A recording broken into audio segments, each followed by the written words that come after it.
we have a packed agenda. We have half an hour, and Tara has asked me to talk about a lot of things. So I'll do my best. The key things that we're going to cover today is AI around D365, primarily around how practical AI is with D365, what things we need to take care of, because we hear about AI all the time. There's so many things.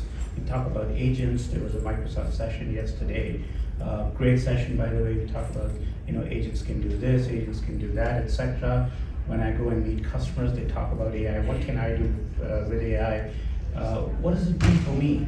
What's in it for me? So those are some things I'm going to cover today. Primarily focusing around ERP with AI, D365 F&O or FNS, and D365 Business Central. So those are the two key ERPs that Dynamics has in its portfolio. So I'm going to talk about how AI works around those two products and how it sort of works in business scenarios in ERP. We'll also talk about some real-world scenarios where we implemented AI, in a recycling company in Ohio, and I'm going to share some of the experiences, the framework we used, the framework we evolved based on that. So, and at the end of the day, I want to take your feedback. Keep this an interactive session. So anything you want to ask, stop me. I just want to be more interactive. However, welcome again. My name is Amit Sachdev. I work for KMicro. We're based in California. We have distributed headquarters in California and Waterloo, Ontario. I'm from Toronto, Ontario. I've been working with KMicro for a little over 4 years. Before that, I worked for Microsoft for close to a decade. My role at Microsoft was primarily product management, technical sales for Business Central and F&O, which used to be AX at the time.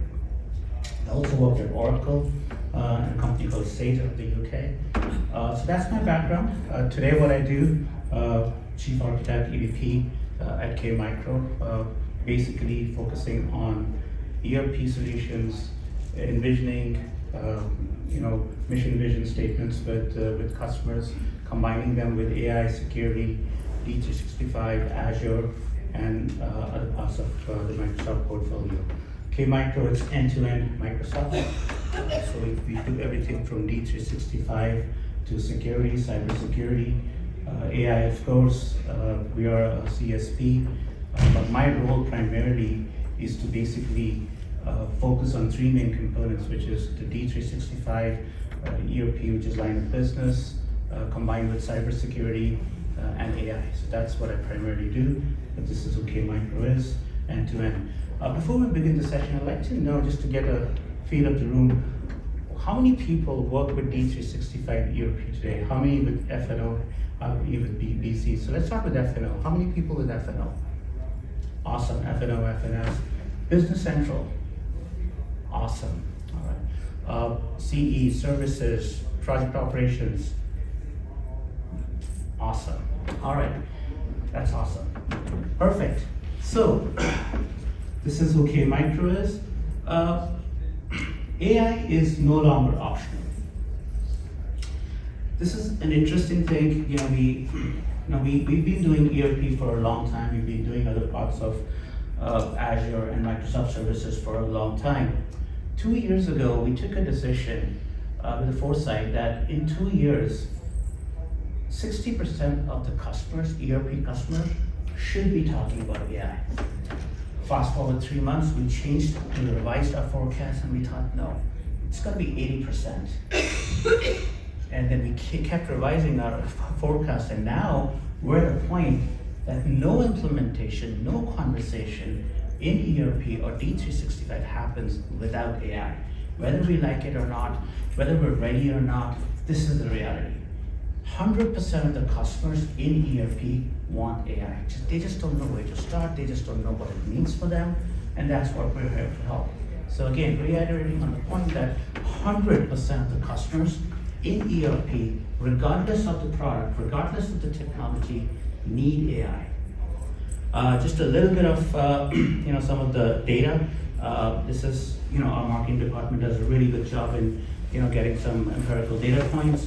73% of enterprises plan to modernize their ERP in the next 2 years. And modernizing means adapting AI. Security goes hand in hand with AI and D365, but primarily the focus point of how AI can help my ERP business. 73% of that. So this is the marketing data point that marketing collected. I'll share some of the insights that I have personally noticed. When we talk about ERP, when we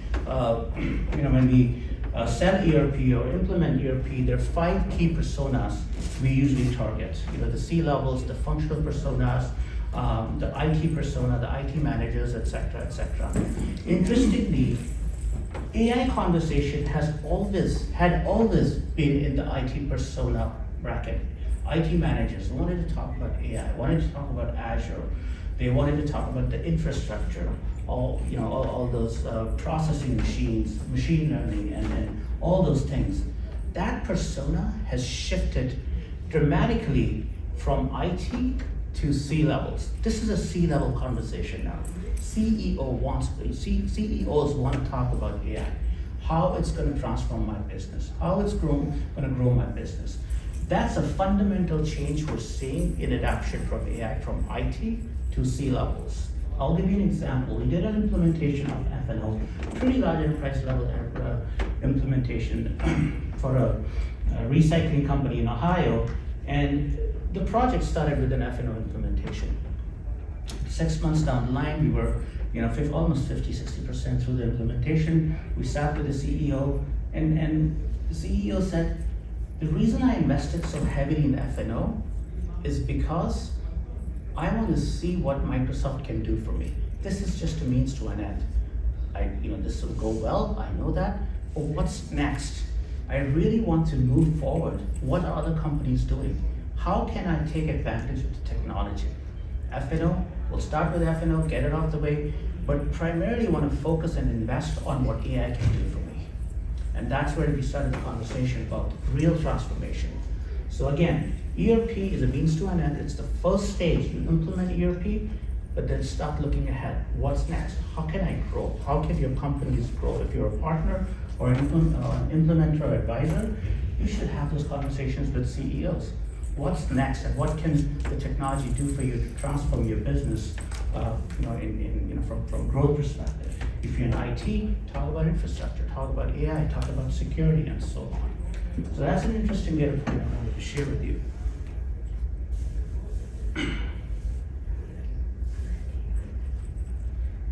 AI is defining how leaders approach businesses and growth. So again, to the same point, people want to know what AI can do for me.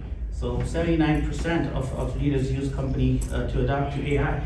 So yeah, everybody wants to know what AI can do for me, and how can I take advantage of AI. But the next slide I'm going to present is an interesting one. It's one of my favorites. Is what's really happening with AI, and what's the AI penetration across different industries, across different functional workloads. So we talked about everybody wants AI. The persona change from IT to C-levels, from just a tactical stuff to visionary. But now I'm going to talk about what is the real penetration of AI across industries. Again, one of my favorite slides because I come from ERP world, and if you look at the data, this data basically shows on the top axis all the industries and segments, and these are the penetration of AI across industries and different functional workloads. This data is provided by McKinsey. This is a 2024 report. If you look at the last 2 rows, this is quite interesting. Manufacturing and supply chain across different sectors. You see the penetration is single digit, low single digit numbers. That's the opportunity. So yes, people, when they start talking about AI, they talk about financial transformation, analytics, etc. But supply chain, manufacturing, distribution companies, what are they doing about AI? This is, again, McKinsey data. Very, very interesting data, and great opportunity for ERP vendors, ERP companies, ERP advisors. Look at supply chain, look at manufacturing across different industries, telecom, healthcare, medical, etc., etc. So what is AI? So we talked about, how AI is transforming. We talked about different penetration, etc., etc. But how do we start AI? What do we, where does AI start, and what is the whole framework of AI? We talked about, we've heard about agents, we've heard about Copilot, we've heard about AI can change the world. It's a magic wand. It can do whatever whatever you want it to do. But what is real AI? How does it really work in the framework of a business scenario? So at KMicro, we have an AI framework that's based on 6 pillars. The first is the most important, is the LB, which is your line of business. AI should start with functional use case. AI should always have a reason behind it. One of the approaches is, let's just get AI, let's just get agents. Let's just get trained on creating Copilot agents. Great. Why? Why do you want an agent? Yeah, because it can talk to customers. It's a customer service agent. Yes. What is the real business use case? Right? Is this really what you want? Does this align with your vision statement, mission statement, etc.? So first thing is LOB, line of business, biz apps, business applications.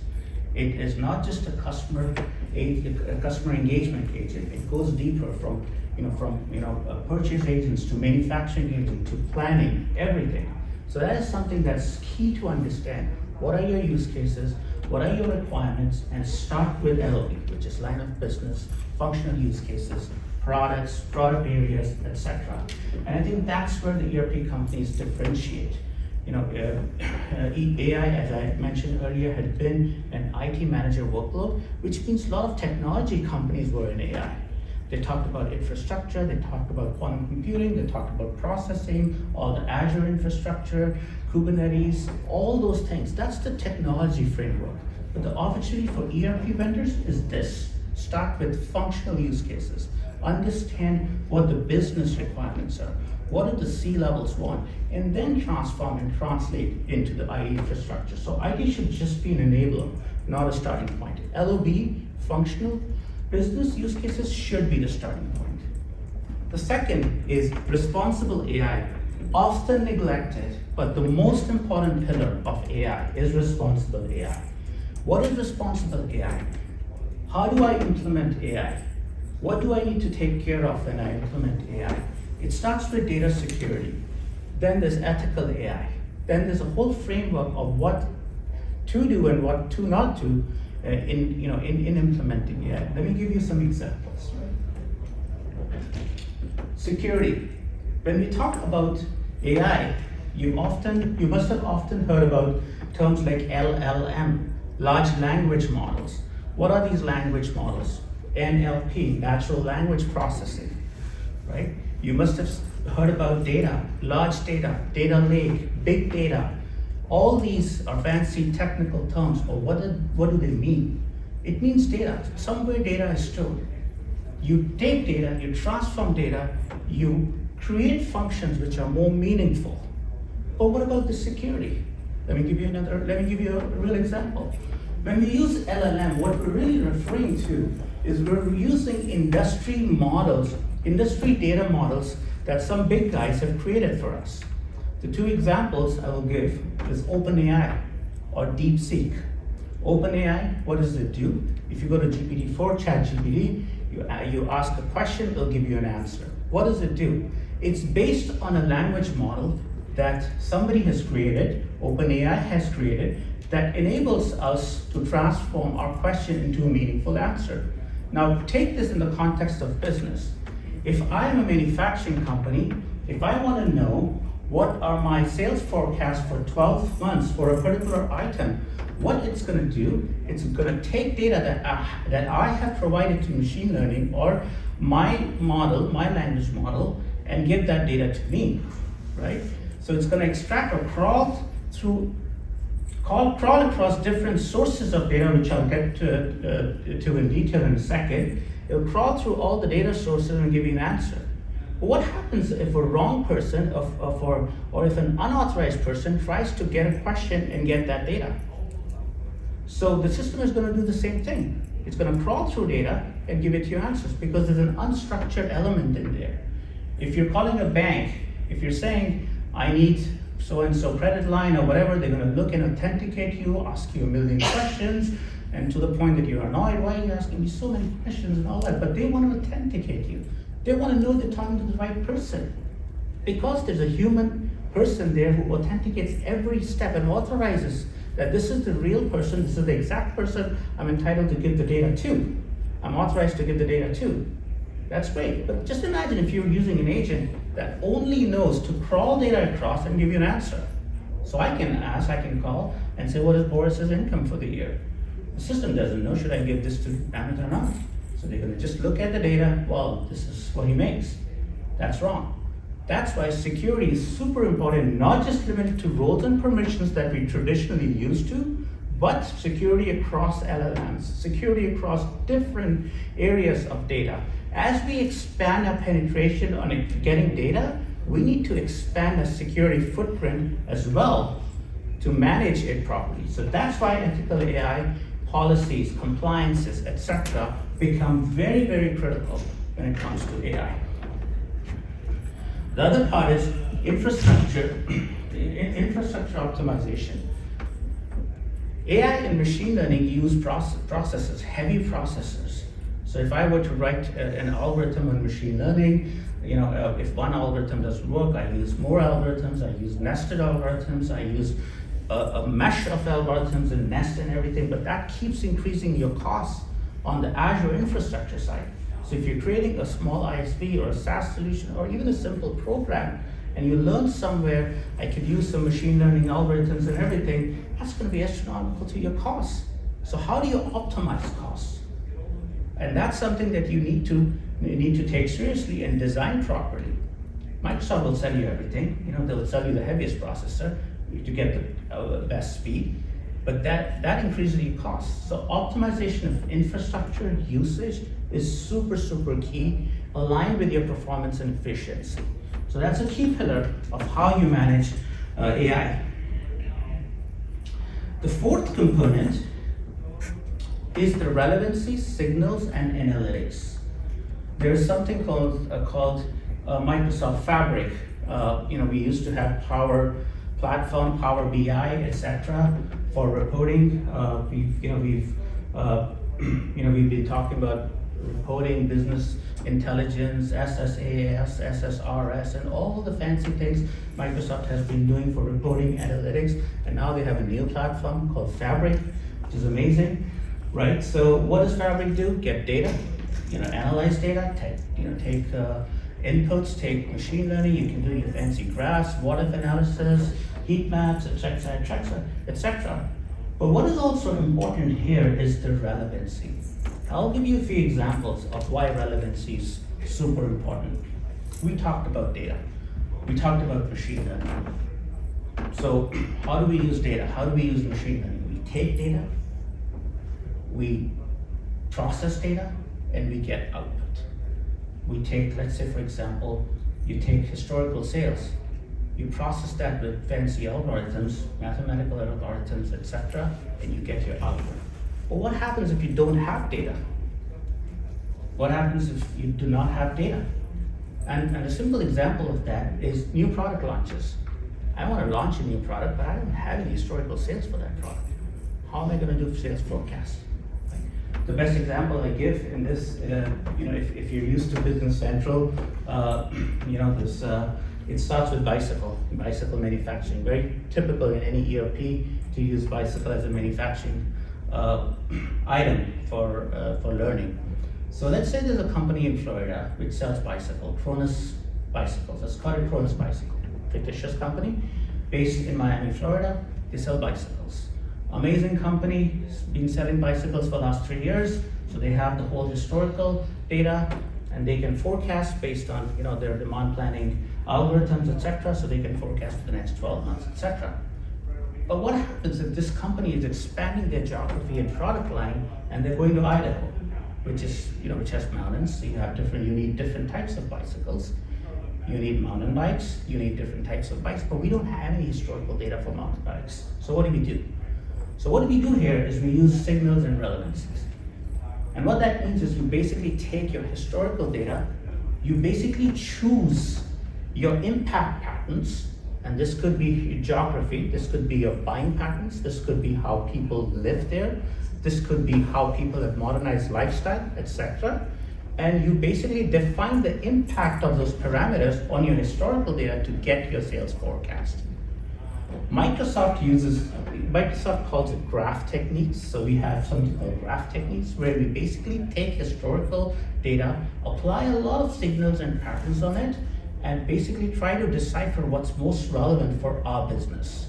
So that's what the graph techniques are. So there's a lot of external libraries outside Azure that you can basically use to get the most effective graph techniques or relevancy data, etc.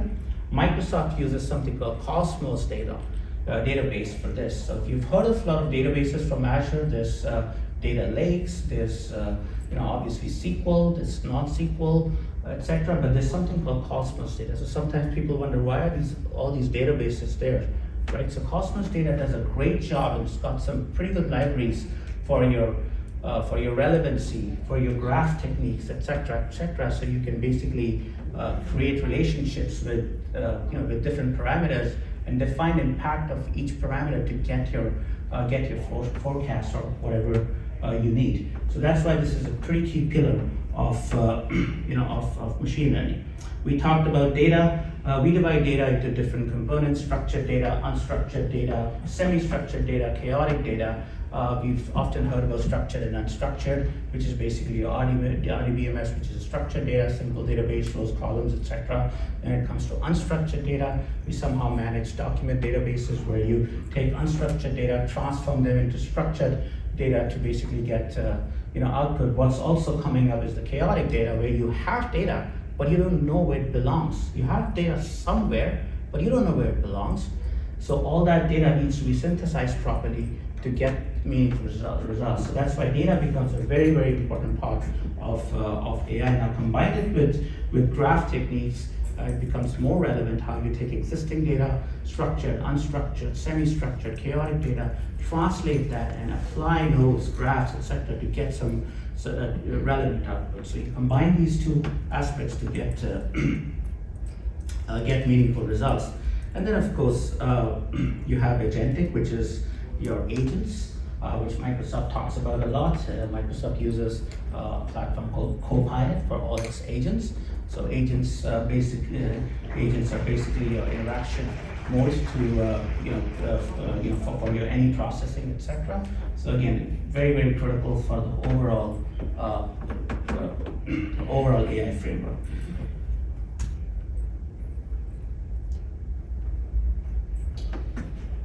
This basically talks about a case study that we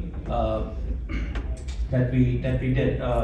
Basically a recycling company out of Ohio. We did an F&O implementation, and we used all those parameters to implement AI.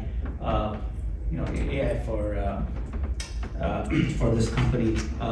Now, this is an interesting use case because when we were trying to sell AI to this company, we competed with 3 large players.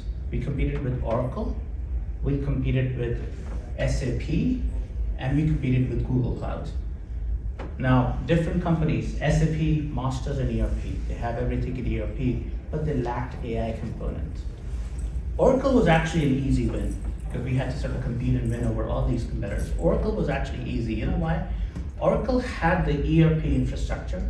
They knew ERP really well, and they had OCI, which is the Oracle Cloud infrastructure, which had the AI component and everything, but the two didn't talk to each other.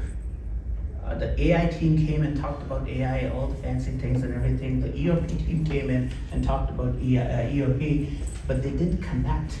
SAP couldn't talk much about AI.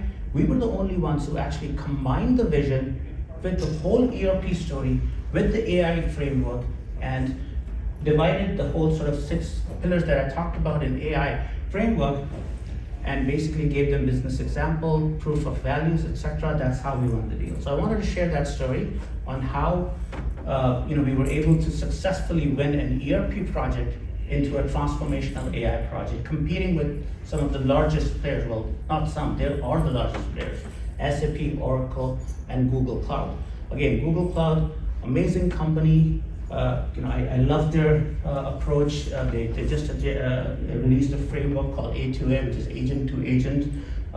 Quite a phenomenal win in the AI space, but very technology driven. Very, very technology driven. You have a question for us? Very, very, very technology driven. So again, it was an easy win because they came in and talked about all the fancy technology jargon that customers did not understand. We started with LOB. We started with business. And then we combined all the technology framework with our business use cases. And that's how we run. So I wanted to share that story with you and how we run that, right? So some of the parameters, again, marketing did the research and found out this data, what the cost savings were. It's actually 116% return on investment. Yes, sir. Yes. I wondered if you could share some more specifics about how they used AI in their scenario to improve their business processes. Absolutely, absolutely. We did 2 products for them called SNOP and EPM, Enterprise Performance Management, and SNOP, which is obviously operations. So I can go into more details, but just for time sensitivity, I'll give you a quick sort of view of what they did. They're a recycling company. So think of recycling company, so they have reverse logistics. Say they buy products, waste, and they process them and they sell. So the challenge was to take data from what they purchase because their vendors are their customers. So taking all that data separately and then doing forecasts for customers and then combining the two data sets. So that's what we did on a high level. We called it connected intelligence. So 2 sides, reverse logistics. So buy, take that data, so forecast for vendors, forecast for sellers. So think of this, if the CFO had to do a forecast for their revenues, they not only had to work on the sales side, but they also had to work on the vendor side on what things that they receive, batteries, recycled metals, etc., etc. So that's what they did. But I can take it offline after the session. I can give you more details. So again, what I want to leave you with is building the framework. How do you build the AI roadmap primarily focused on D365? So again, this is based on the 6 pillars that we talked about, but this goes more tactical on what should a D365 partner do when they're talking and we're basically building the framework. We talk about the foundation, LOB, start with LOB, key point, start with functions, start with business, right? Predictive, analytics, obviously the policies, and the policies, security and compliances, data infrastructure, relevance, ranking, agentic, etc. So these are the key pillars that I'd like you to, yes. We have a successful D365 implementation. F&O, what does it take to implement the AI roadmap? Time frame wise, obviously it depends on the size of the company and everything, but on an average. Just starting with the basic AI, I would say just very basic AI is about 2 to 3 months. We're talking just agents, implementation, etc. The best time throughout the implementation is when you're doing the blueprint, when you're doing the vision and everything, and that's the time when you talk about the company's vision and you start basically, I would say, seeding the concept of AI. So when they're near ready, you start implementing AI workloads. So to answer your question, 3 months just for the basic, but can go to more than a year if you go into data, and especially if you go to what I call signals, etc. There's no limit. But yeah, I would say 3 months to 2 months. That's where your company comes in and starts with the business functions through implementation. Correct. We try to get in early, when throughout the implementation, so we can actually, I'd say, steer the implementation based on your vision for AI, because they all go hand in hand. You cannot differentiate the two, is my point, right? So ERP, AI, not anymore. They work together. So we are in the same boat. We are 4 months into D365 implementation, right? So we're live. So does that mean like a redo of? No, there's no redo, but start the conversation as early as possible. You take what you have, you're not stripping off, it's not that you're upgrading. No. You know, you take what you have, yeah, just go deeper, right? So what do you want?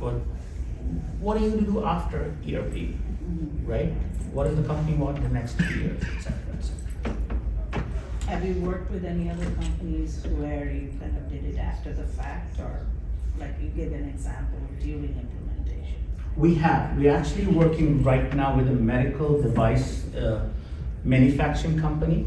So the medical device company, not at liberty to talk a lot about it, but they're manufacturing in Japan and Korea, but in North America they do services. So they do distribution and services. So F&O implemented, we are doing AI for that.